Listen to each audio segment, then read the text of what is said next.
We'll begin with a delegation from the White House heading to Dearborn today as protesters make their voices heard.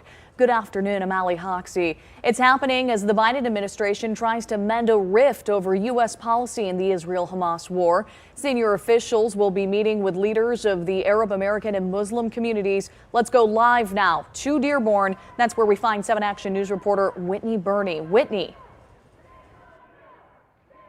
Hey, good afternoon, Allie. The protest here at the Henry Hotel started around 11 o'clock this morning with just a small group of people, and as you can see, it has since expanded into several dozen folks here. We could hear chants all morning calling for a ceasefire. You can also see signs of people calling for voters to abandon Biden. As you can see, there are also Palestinian flags flying all through as they support the civilians who have died since the war started.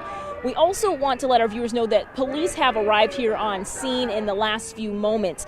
The Henry is the spot of the protest because it's where protesters got word that the meeting with White House officials was happening. However, the White House has not confirmed a location. Still, protesters are still out here in full force, vowing to abandon Joe Biden in this year's election. Protesters say not only did Biden deny the number of Palestinian civilians that were killed since the war started, they're upset that the U.S. is financially supporting Israel and the bombings that are actively taking place in Gaza.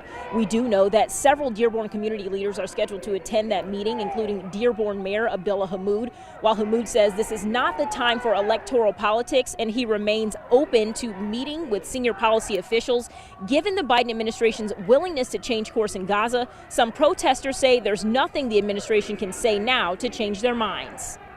We are now abandoning Biden. All Muslims, Jews, and Christians, and people of conscience and people of humanity and morals are choosing to abandon him. And whatever the result is, what happened in Gaza is the center focus of our political engagement for the rest of our lives. We are demanding that we recognize that human lives are on the line. We're demanding that we do something as a country to save these lives, because that is our moral and ethical responsibility.